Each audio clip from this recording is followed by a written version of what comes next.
This is the day that the Lord has made, and we will rejoice and be glad in it.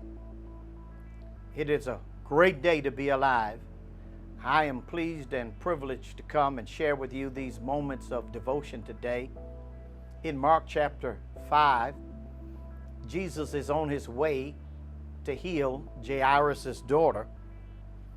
And while he's on the way, he suddenly pauses to give time and attention to someone else.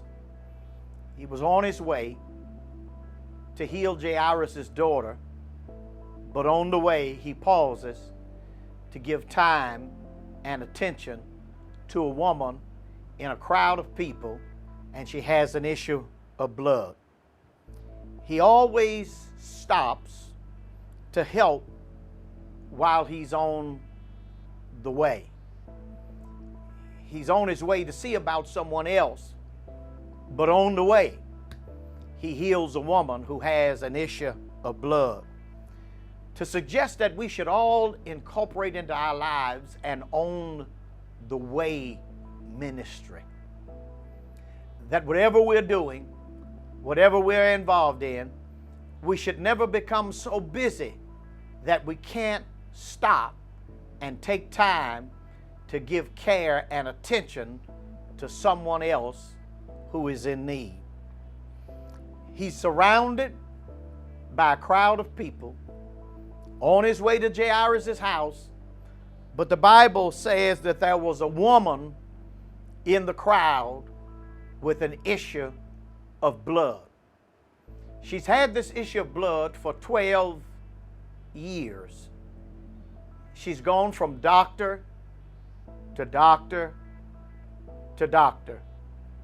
She has spent all that she had, and rather than getting better, she's getting worse. What is her name? Well, we don't know. Her affliction has taken away her name. She's known by her condition. We don't know her name. We've simply come to know her as the woman with the issue of blood.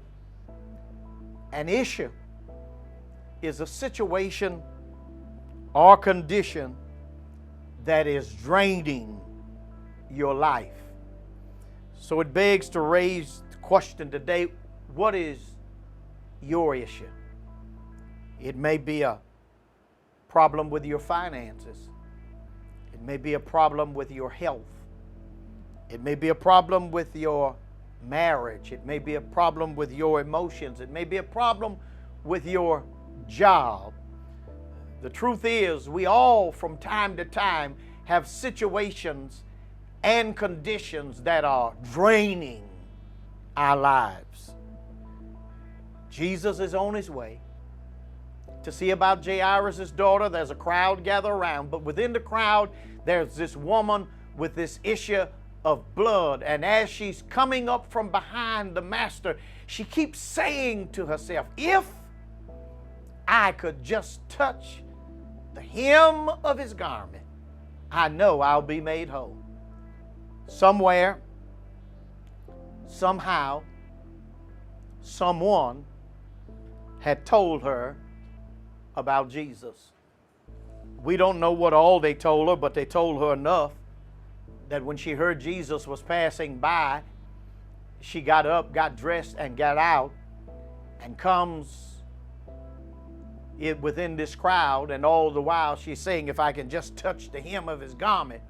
Thank God for whoever that person was who told her about Jesus. We not only not know this woman's name, but we don't know the name of the person who told her about Jesus. God has some saints in the shadows. It says that you can serve God from behind the scene. You can touch folks' lives in an impactful way without ever having your name called. She's in a crowd, but she comes pushing and shoving, slipping and sliding, and just saying to herself that if I could just touch the hem of his garment. I know I'll be made whole. I would imagine it was difficult getting through that crowd, but she's determined to get to Jesus. She's made a conscious decision that I'm not going to allow anything or anyone to keep me from getting to Jesus. She brought as much of herself as she could to as much of Jesus as she understood.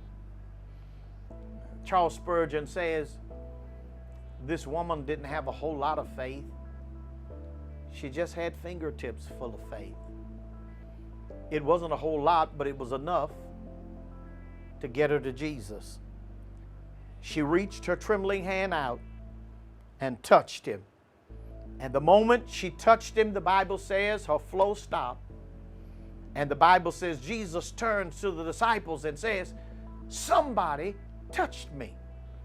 The disciples' response is this: "Master, you see all of these people. Everybody's trying to get close to you." He says, "But it wasn't an ordinary touch. I felt virtue. I felt power leave me." Every time Jesus healed anyone, it always took something out of him. To remind us that one of the great rules of life is that we never produce anything great unless we're prepared to put some of our life and soul into it. This woman caught the eyes of the Master with only fingertips full of faith, which says to have a miracle take place in your life, you don't need a whole lot of faith, just fingertips full of faith. Amen. That if you'll just by faith touch him, everything will change. There were a whole lot of people in the crowd that day, but the only one who was healed, the only one who was made whole was this woman. To remind us that you can be close to Jesus and still not get blessed. The question is, will you by faith touch him? And whatever you do, don't miss your opportunity to touch him. In your house today, even while sheltering in place, you can touch him. And when you touch him, your life will be changed forever. God bless you. I want to remind you of our prayer calls at 7 a.m. Wednesday morning and then Saturday evenings at 6 p.m. I also want to remind you of our noonday Bible study. And then Sunday at 8:45, our Sunday school review, and at 9 a.m., our worship. I want to thank you for your continued giving to support this ministry, the Mount Olive Church, and this pastor.